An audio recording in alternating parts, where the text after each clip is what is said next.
आप सभी का आज की इस क्लास में स्वागत है। आज हम सीखेंगे प्रश्नावली 3.3 के तीसरे का चौथा, पांचवा और छठा सवाल। वीडियो को पूरा देखने के बाद आपको ये कैसी लगी कमेंट बॉक्स में ज़रूर बताइए। ज़्यादा से ज़्यादा बच्चों तक इसे पहुंचाने के लिए शेयर कीजिए और हमसे जुड़े रहने के लिए चैनल को सब्सक्राइब कर बेल आइकन को जरूर प्रेस कीजिए। तीसरे का चौथा सवाल है, एक नगर में टैक्सी के भाड़े में एक नियत भाड़े के अतिरिक्त चली गई दूरी पर भाड़ा सम्मिलित किया जाता है। 10 किलोमीटर की दूरी के लिए भाड़ा 105 रुपये है तथा 15 किलोमीटर के लिए भाड़ा 155 रुपये है। नियत भाड़ा तथा प्रति किलोमीटर भाड़ा क्या है? एक व्यक्ति को 25 किलोमीटर यात्रा करने के लिए कितना भाड़ा देना होगा? तो इस सवाल में हमसे क्या पूछा है, देखो हमको बताना है पहले नियत भाड़ा और प्रति किलोमीटर भाड़ा क्या है। तो हम ये यहीं सवाल की शुरुआत यहीं से करते हैं। माना नियत भाड़ा जो है 100 रुपया और प्रति किलोमीटर का किराया हम लेते हैं y रुपया।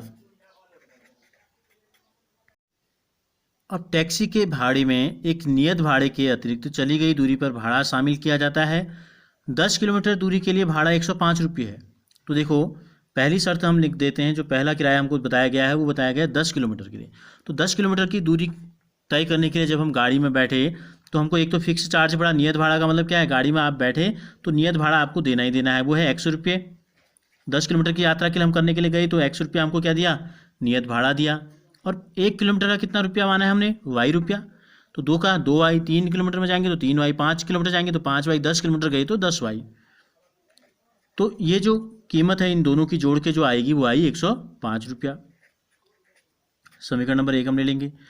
दूसरी शर्त हमको दे रखी है, अगर हम 15 किलोमीटर गए, अगर हम 15 किलोमीटर चाहते तो क्या होता, जो गाड़ी में का जो चार्ज है ये तो फिक्स है। आप 5 किलोमीटर जाओ, 1 किलोमीटर जाओ, 2 किलोमीटर जाओ, 100 किलोमीटर जाओ, ये नियत भाड़ा है, फिक्स हो गया। अब बाकी जो भाड़ा पड़ेगा वो किस पे निर्भर करता है, कितनी दूरी आपने तय की। तो 15 किलोमीटर में 1 किलोमीटर का y रुपये, 2 किलोमीटर का 2y, 3 का 3y, 15 का 15y। तो ये जो किराया हमने दोनों को जोड़ा तो हमने जो है कितना किराया दिया, 155 रुपया। तो क्या बन गए इस प्रकार, दो रैखिक समीकरण बन गए। हमें इन दोनों रैखिक समीकरणों को हल करना है और हल करने के बाद हमको नियत भाड़ा और प्रति किलोमीटर का किराया हमको बताना है। अब हमने आपको हल करने की प्रतिस्थापन विधि अभी बताई है, उसी विधि से हम इसको हल करेंगे। देखो समीकरण नंबर 1 से, समीकरण 1 से x बराबर हम ले लेते हैं 105 और धन 10y को दूसरी तरफ ले जाएंगे तो कितना हो जाएगा, ऋण 10y का मान हम रख देते हैं समीकरण नंबर 2 में। 1 से हमने मान निकाला तो हम किस में रखेंगे, समीकरण 2 में। 2 से निकाला होता मान तो किस में रखते, समीकरण 1 में। तो समीकरण 2 में क्या है, x की जगह पर हमें क्या रखना है, अब 105 ऋण 10y, 105 ऋण 10y रख दिया हमने। धन की जगह धन रखेंगे, 15 की जगह 15, y की जगह y रखेंगे, बराबर 155। 105 की जगह 105 रखा, ऋण 10y धन 15y कितना हो गया, एक ऋण में है एक धन में, घटाएंगे बड़े में से छोटे को तो 15 में से 10 गया 5, 15 के आगे चिन्ह धन है तो ये भी धन रहेगा, बराबर 155 हो गया। तो 5y बराबर कितना हो जाएगा, 155। धन 105 को यहाँ ले जाएंगे तो ऋण 105। 5y का मान आ गया, 5 में से 5 घटाया 0, 15 में से 10 गया 5, तो y का मान आ गया 50। 5 और y के बीच में गुणा का चिन्ह है, बराबर की दूसरी तरफ जाएगा तो भाग हो जाएगा 5.50। तो इसका मतलब y का मान आ गया 10 रुपया। y का मान किस में रख देते हैं, इसमें रख देते हैं। देखो x बराबर कितना है, 105 ऋण 10y है, इसमें मान रख देंगे तो 105 की जगह 105, ऋण की जगह ऋण, 10 की जगह 10, y की जगह आ गया 10, 10 दशम होता है 100। ये है 105, 105 में से 100 घटाएंगे तो कितना आ जाएगा, 5 रुपया। तो इसका मतलब है जो नियत भाड़ा था वो आ गया 5 रुपये और जो प्रति किलोमीटर किराया था वो आ गया आपके 10 रुपये। तो ये हमसे पूछा था, पहले हम इसको लिख लेते हैं। इसलिए नियत भाड़ा बराबर हो गया 5 रुपये, प्रति किलोमीटर किराया हमने माना था y रुपये तो ये आ गया 10 रुपये। अब हमसे क्या पूछा है इसके बाद, अब इसके बाद हमसे कहा है कि एक व्यक्ति जिसे 25 किलोमीटर की यात्रा करनी है तो उसको कितना किराया देना होगा। तो कितनी की यात्रा करनी है इसको, 25 किलोमीटर की यात्रा करनी है तो जब ये गाड़ी में बैठा तो 25 किलोमीटर की यात्रा के लिए भाड़ा, कितना भाड़ा देगा? देखो गाड़ी में बैठने का चार्ज कितना है, 100 रुपया, 1 किलोमीटर का वाई रुपया, 2 का 2 वाई, 10 का 10 वाई, 25 का 25 वाई। कितना आएगा इसका मान? एक्स का मान हमारे पास आ गया 5 और प्रति किलोमीटर का हमने जो किराया निकाला ये आया 10। तो कितना हो गया 5, 25,250, 250 से 5 जोड़ेंगे तो आ जाएगा 255 रुपये। तो इस प्रकार 25 किलोमीटर की यात्रा अगर हमें करनी है तो हमें कितने रुपये देना पड़ेगा किराया? 255 रुपये। अगला प्रश्न है, यदि किसी भिन्न के अंश और हर दोनों में 2 जोड़ दिया जाए तो वह 9/11 हो जाती है। यदि अंश और हर दोनों में 3 जोड़ दिया जाए तो वह 5/6 हो जाती है। वह भिन्न ज्ञात कीजिए। तो हमें वह भिन्न बतानी है, तो हम क्या करते हैं, हम ये मान लेते हैं कि माना वह भिन्न जो है x/y है। क्या कहा है? शर्त क्या है? पहली शर्त है अगर हम इसके अंश और हर दोनों में 2 जोड़ दें तो भिन्न का मान हो जाता है 9/11। पहली शर्त हम लेते हैं। प्रश्नानुसार क्या होता है? अंश और हर दोनों में क्या जोड़ना है? दोनों में 2 जोड़ दिया जाए। x में भी 2 जोड़ेंगे और y में भी 2 जोड़ेंगे, तो हमको जो इसका उत्तर मिलेगा 2 जोड़ने के बाद वो आएगा 9/11। हम क्या करते हैं, इसको बजगुणन कर देते हैं इस प्रकार से। तो यानी कि 11 से गुणा कर देंगे हम x/2 को और 9 से गुणा करेंगे y/2 को। तो क्या आएगा? देखो 11 से x को करेंगे 11x, 11 दूनी 22, 9 से y को करेंगे 9y, 9 दूनी 18। अब y को इधर ले जाएंगे तो ये जगह 11x ऋण 9y बराबर -18, -22 से दूसरी तरफ जाएगा तो कितना हो जाएगा? ऋण 22। 11x ऋण 9y बराबर हो गया, छोटे में से बड़े को घटाएंगे तो ऋण में चिन्ह आएगा, 22 में से 18 घटाएंगे 4। तो हमको पहली शर्त जो दी गई थी उससे हमको पहला रैखिक समीकरण प्राप्त हो गया। दूसरी शर्त क्या है? दूसरी शर्त हमको दी गई है कि अगर हम क्या करें, अंश और हर दोनों में 3 जोड़ दें, अंश में भी और हर में भी दोनों में 3 जोड़ दें तो हमें जो मान प्राप्त होता है भिन्न का वो है 5/6। फिर वही करेंगे, ब्रजगुणन करेंगे, 6 से गुणा करेंगे x/3 को और 5 से गुणा करेंगे y/3 को। क्या हो जाएगा? 6 से x को गुणा करेंगे 6x, धन की जगह धन, 6×3 18, 5 से गुणा करेंगे y को 5y, धन 5×3 15। फिर हम 5y को 6x के साथ ले जाएंगे तो ये ऋण 5y हो जाएगा क्योंकि इसके आगे धन चिन्ह है, और धन 18 को दूसरी तरफ ले जाएंगे तो ये हो जाएगा ऋण 18। अब 6x ऋण 5y बराबर 15 में से 18 घटाएंगे तो ऋण 3 आ जाएगा, छोटे में से बड़ी को घटा रहे हैं।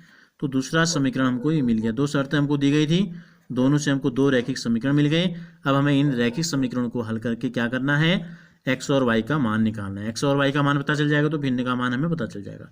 तो समीकरण नंबर 1 से हम लेते हैं, समीकरण 1 से 11x का मान हम लेते हैं। ये समीकरण 1 आपको दिखाई दे रहा है, 11x बराबर करेंगे तो बराबर की दूसरी तरफ क्या है, ऋण 4, और ऋण 9y यहाँ जाएगा तो कितना हो जाएगा, धन 9y। x बराबर समीकरण 1 से 11x इतना है, तो ये क्या दर्शाता है, इससे हम ये निकाल सकते हैं कि x बराबर है ऋण 4 धन 9y भागा 11। x का मान निकाल लिया हमने, 11 गुणा में था, कहाँ चल गया, भाग में। तो x का मान आ गया। x का मान कहाँ रखते हैं, x का मान रखते हैं समीकरण 2 में। देखो क्या हो जाएगा, 6x है तो 6x के स्थान पर आ जाएगा ऋण 4 धन 9y भागा 11, कोष्टक बंद।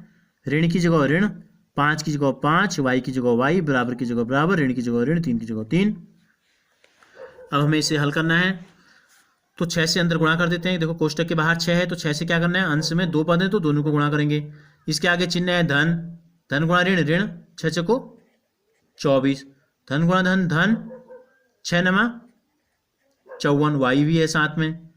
भाग में क्या है, बट्टे में 11, ऋण 5 y, भाग में कुछ है नहीं है, 1 है, ऋण 3। हम क्या करते हैं, इन दोनों का ले लेते हैं एलसीएम।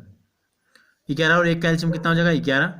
11 का भाग 11 में 1 बार गया तो 1 से अंश को गुणा करेंगे तो जो था वही रहेगा। क्या है, ऋण 24 धन 54 y बचा।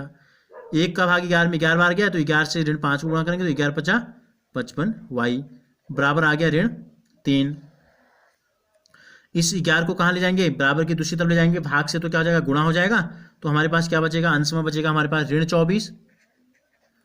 देखो धन 54 ऋण 55, तो कितना हो जाएगा, एक धन में एक ऋण में घटाते हैं, बड़े में से छोटे को, चिन्ह आता है बड़ी संख्या का, बड़ी संख्या 55 है, 55 के आगे ऋण है तो ऋण आएगा, 55 में से 54 घटाएंगे तो 1 आ गया, तो 1 वाई बराबर कितना आ गया, ऋण 3 था तो बराबर की दूसरी तरफ, हर से 11 बराबर की दूसरी तरफ गया तो ये हो जाएगा गुणा, तो ऋण 24 को हम भी बराबर की दूसरी तरफ ले जाएंगे तो ये हो गया ऋण 1 वाई बराबर 11 × 33, ऋण 24 गया दूसरी तरफ तो धन 24 हो गया, तो ऋण वाई बराबर हो गया, एक धन में एक ऋण में घटाएंगे, बड़े में से छोटे को, 3 में से 4 जाता है नहीं जाता है, हासिल लेंगे, 13 में से 4 गया 9, 2 में से 2 गया 0, बड़ी संख्या क्या है ऋण, तो ऋण 9 आ गया, दोनों तरफ ऋण है तो ऋण से ऋण कैंसिल हो जाएगा, वाई का मान आ गया 9। हमें किसका मान प्राप्त हो गया, वाई का मान हमें प्राप्त हो गया। अब हम किसका मान निकालेंगे, एक्स का मान निकालते हैं। एक्स का जो मान हमने निकाला था वो क्या था, एक्स का मान जो हमने निकाला था वो है ये, यहाँ पर एक्स बराबर इतना आया है, इसको हम नोट कर लेते हैं। यहाँ पर देखो एक्स बराबर आया है ऋण 4 धन 9 वाई भागा 11, बराबर की जगह बराबर रखेंगे, ऋण की जगह ऋण, 4 की जगह 4, धन की जगह धन, 9 की जगह 9, और वाई का मान हमारा आ गया था 9, तो ये हमने मान रख दिया, बराबर ऋण 4 धन 9 9 81 भागा 11, 81 में से 4 घटाएंगे तो हमको प्राप्त होगा 77 भागा 11, 11 का भाग 77 में जाता है 7 बार, तो इस प्रकार से हमको एक्स का मान पता चल गया एक्स, और वाई का मान आ गया था 9, इसलिए हमको बतानी है भिन्न, माना वह भिन्न हमने मानी है एक्स बट्टे वाई, तो हमारा एक्स बट्टे वाई का जो मान आ गया, एक्स का मान 7, वाई का मान 9, तो भिन्न आ गई 7/9। इस प्रश्नावली का अंतिम प्रश्न है, 5 वर्ष बाद जैकब की आयु उसके पुत्र की आयु से 3 गुनी हो जाएगी, और 5 वर्ष पूर्व जैकब की आयु उसके पुत्र की आयु की 7 गुनी थी, उनकी वर्तमान आयु क्या है। इसमें क्या बताना है, हमें बताना है उनकी वर्तमान आयु बतानी है जैकब की और उसके पुत्र की। तो हम यहीं से सवाल की शुरुआत करते हैं। माना जैकब की वर्तमान आयु लेते हैं हम, x वर्ष ले लिया हमने, और उसके पुत्र की, जैकब के पुत्र की वर्तमान आयु हमने ले ली y वर्ष। अब हमें 2 शर्तें दी गई हैं, उन दोनों शर्तों को हम लागू करके 2 समीकरण बनाएंगे। पहली शर्त हम देखते हैं क्या है, 5 वर्ष बाद जैकब की आयु उसके पुत्र की आयु से 3 गुनी हो जाएगी। तो 5 वर्ष बाद जैकब की आयु कितनी हो जाएगी, माना जैकब की आयु अभी 30 साल है, तो 5 साल बाद कितने का हो जाएगा, 35 का, यानी कि 30 धन 5, तो ऐसी अभी कितनी है x, तो 5 साल बाद x धन 5 का हो जाएगा। दोनों जो अचर है, एक चर है एक अचर है, दोनों जोड़ते नहीं तो बीच में क्या लगाते हैं, धन लगा देते हैं। 5 वर्ष बाद जैकब के पुत्र की आयु कितनी हो जाएगी, वो अभी 22 साल का है, तो वो भी 5 साल बड़ा हो जाएगा, तो धन 5 कर देंगे। 5 वर्ष बाद जैकब की आयु इतनी, 5 वर्ष बाद पुत्र की आयु इतनी। अब हम लिए है प्रश्नानुसार, अब हम शर्त लागू करेंगे, क्या है, 5 वर्ष बाद जैकब की जो आयु है उसके पुत्र की आयु से 3 गुनी हो जाएगी। जैकब की आयु जो हो जाएगी 3 गुनी, यानी कि 3 गुना, किससे 3 गुना, पुत्र की आयु से। तो 5 वर्ष बाद जैकब की आयु कितनी ली है हमने, x धन 5 वर्ष, 3 गुनी हो गई पुत्र की 5 वर्ष बाद की आयु से, यानी कि y धन 5 से। गुणा कर देते हैं, देखो x धन 5 बराबर 3 से y को गुणा करेंगे 3y, 3 से 5 को गुणा करेंगे 3 पंजे 15, तो ये हो गया x, 3y को यहाँ लाएंगे तो ऋण 3y हो जाएगा, बराबर धन 15 है, और 5y को वहाँ लेंगे तो ऋण 5 हो गया। तो पहला समीकरण हमको प्राप्त हो गया x ऋण 3y बराबर 10। अब है 5 वर्ष पूर्व जैकब की आयु पुत्र की आयु की 7 गुनी थी, तो अब 5 साल पहले कितने के थे, दोनों की उम्र निकालनी पड़ेगी हमें। 5 वर्ष पहले जैकब की आयु कितनी थी, जैकब की आयु हमने माना था हमने, वर्तमान आयु हमने मानी थी x, तो 5 साल पहले कितने का होगा, अभी हमने कहा 30 का है, तो 1 साल पहले कितने का होगा, 30 ऋण 1 यानी कि 29 साल का। 2 साल पहले 30 ऋण 2 28 साल का। 3 साल पहले 30 ऋण 3 27 साल का। तो 5 साल पहले x ऋण 5 वर्ष का हो गया। इसी प्रकार 5 वर्ष पहले जैकब के जो पुत्र की आयु थी कितनी थी, अभी y साल का है तो 5 साल पहले 5 वर्ष हमने कम कर दी, ऋण 5 कर दिया। अब शर्त हम लागू करते हैं, क्या संबंध था इन दोनों की आयु में। 5 साल पहले जैकब की जो आयु थी, 5 साल पहले जैकब की जो आयु थी पुत्र की आयु की 7 गुनी थी, पुत्र की आयु की 7 गुनी, यानी कि 7 से गुणा करना था। तो जैकब की आयु कितनी है, x ऋण 5 वर्ष, 7 गुणा पुत्र की आयु y ऋण 5, गुणा कर देते हैं। x ऋण 5 7 से गुणा कर देंगे 7y, 7 पंजे 35, दोनों को गुणा करना है। कोष्टक के अंदर 2 पद दिए गए हैं। अब हम y को इधर ले आते हैं, इस जगह x ऋण 7y ऋण 35, ऋण 5 को दूसरी तरफ ले गए तो धन 5 हो गया। x ऋण 7y ऋण 35 में से 5 गया तो हमको प्राप्त हो गया ऋण 30। तो 2 समीकरण हमको प्राप्त हो गए। पहला समीकरण था x ऋण 3y बराबर 10 और दूसरा है x ऋण 7y बराबर 30, ऋण 30। अब हम प्रतिस्थापन विधि से इन दोनों को हल करते हैं। देखो हम क्या करते हैं, समीकरण 1 से क्या हो जाएगा, x बराबर अगर हम निकालेंगे तो ऋण 3y कहाँ जाएगा, बराबर के दूसरी तरफ 10 के साथ, तो क्या हो जाएगा धन 3y का मान, x का मान हम रखते हैं समीकरण 2 में। 1 से हमने मान निकाला तो हम किस में रखेंगे, समीकरण नंबर 2 में। 2 से निकाला होता तो किस में रखते, समीकरण 1 में। x के स्थान पर रख देंगे अब 10 धन 3y, 10 धन 3y, ऋण की जगह ऋण, 7y की जगह 7y, बराबर की जगह पर बराबर, ऋण 30 की जगह पर ऋण 30 हमने रख दिया। तो देखो कितना हो जाएगा, ऋण 3 नहीं धन 3y ऋण 7y, एक धन में एक ऋण में घटाएंगे बड़े में से छोटे को, तो यह आया ऋण 7 में से 3 गया 4, बड़ी संख्या का चिन्ह आता है, 7 बड़ी है तो ऋण आया, ऋण 30, धन 10 दूसरी जाएगा तो ऋण 10 हो गया। तो ये आ गया ऋण 4y, ऋण 30 और ऋण 10 होता है ऋण 40, दोनों तरफ ऋण आ गया, ऋण से ऋण कैंसिल हो जाएगा, 4y का मान आ गया 40, तो y का मान आ गया 40 भागा 4, 4.40, तो y का मान हमको प्राप्त हो गया 10, y का मान हमको प्राप्त हो गया 10। y का मान रख देते हैं, अभी हमने x का जो मान निकाला था, ये देखो x बराबर 10 धन 3y, x बराबर 10 धन 3y, तो ये हो गया 10 धन 3.30 यानी कि 40।